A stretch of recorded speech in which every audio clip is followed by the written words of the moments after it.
Le secret de la force de Sangoku, c'est bien entendu les fameuses Dragon Ball.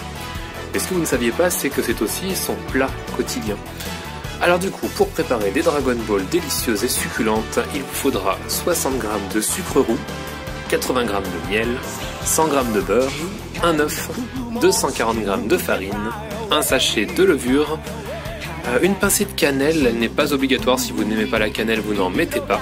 Et pour la décoration, éventuellement, des colorants alimentaires, ils ne sont pas obligatoires non plus, mais forcément, ça sera beaucoup plus joli avec.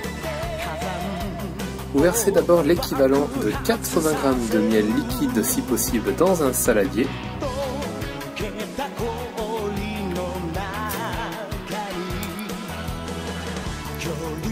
Comme ceci. Puis vous ajoutez la cassonade au sucre roux. Et là, vous mélangez jusqu'à obtention d'une mixture à peu près homogène. C'est là qu'intervient le beurre que vous aurez découpé en petits dés pour qu'il soit beaucoup plus facile à mélanger. Puis justement, vous touillez jusqu'à obtention d'une préparation véritablement homogène. N'hésitez pas à y passer beaucoup de temps, il ne faut pas qu'il y ait de morceaux. Vous obtenez alors ceci, vous ajoutez votre œuf, un unique œuf, donc ainsi que les 240 g de farine, comme ceci. Et vous mélangez à nouveau, jusqu'à obtention, comme d'habitude, d'une préparation homogène. Au cours de votre mélange, n'oubliez pas la cannelle, moi j'en ai beaucoup puisque j'adore ça. Et surtout, très important, le petit sachet de levure, qui fait toujours plaisir, qu'il soit un sachet de levure boulangère ou un sachet de levure chimique, aucun problème, vous pouvez mettre les deux. Parvenu à cette étape, n'hésitez pas à rajouter de la farine si vous vous rendez compte que c'est trop liquide ou trop mou, puisqu'après vous devrez pétrir et votre pâte devra être bien ferme, même si après, bien sûr, elle se raffermira au frigo pendant une dizaine de minutes. Donc moi, vous voyez, je rajoute un petit peu de farine. Je pense que 2 cuillères seront largement suffisantes. Vous réservez une cuillère de cette préparation que vous mettez dans un bol. Ça nous servira pour la... Bon, je décollerai après. Ça nous servira pour la décoration, pour faire les petites étoiles rouges qui orneront nos Dragon Ball. Et c'est ainsi que, tel de véritables pâtissiers de Namek, vous allez pétrir. Alors moi, pour l'instant, je le fais à une seule main, puisque l'autre me sert à filmer. Bien sûr, je vais poser le téléphone et pétrir des deux mains ensuite. Il faut vraiment que la pâte soit ferme. Encore une fois, si elle est trop gluante, vous n'hésitez pas à rajouter un petit peu de farine. Vous faites ceci pendant 5 bonnes minutes. Alors là vient la partie un petit peu amusante et très art plastique de notre recette, c'est donc la coloration. Il ne faut pas hésiter à en mettre beaucoup, mais quoi qu'il arrive, il faut bien sûr respecter les proportions. C'est-à-dire que par exemple, pour 9 gouttes de jaune, il faudra 3 gouttes de rouge. De notre côté, on va plutôt du coup aller sur du 18 et 6. Donc 18 gouttes de jaune et 6 gouttes de rouge. Il faut savoir que j'en ai déjà mis un petit peu avant. Donc là, je ne vais en mettre que 9 en plus. 5, 6, 7, 8, 9, 10 du coup, tant pis. Et le rouge qui est ici.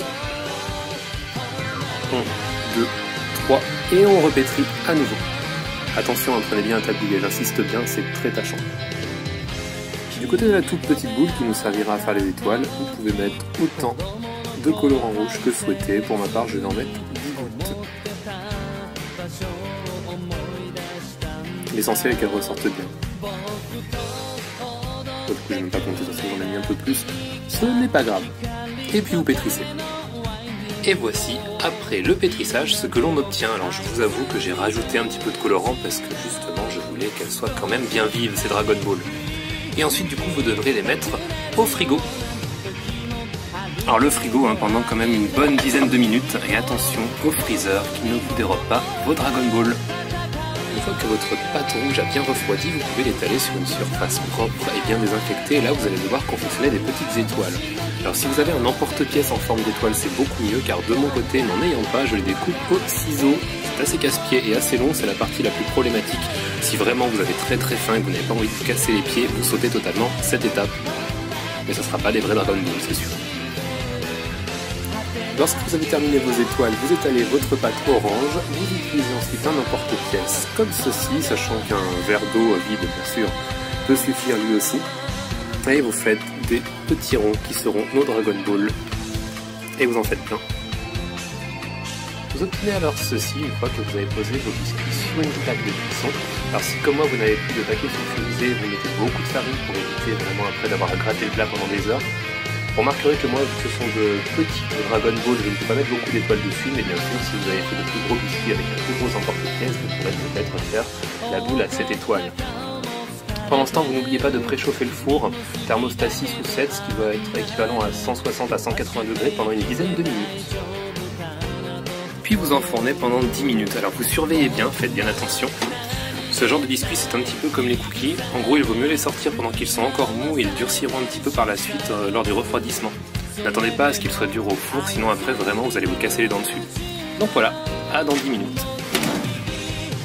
Et c'est au terme d'une passionnante cuisson que vous obtiendrez ceci. Donc vous remarquerez bien sûr que je n'ai fait quasiment que des 1 étoile, il y a quand même quelques 2 étoiles, et la fameuse 4 étoiles de Sangoku, je ne pouvais pas passer à côté, forcément avec un emporte-pièce un petit peu plus gros.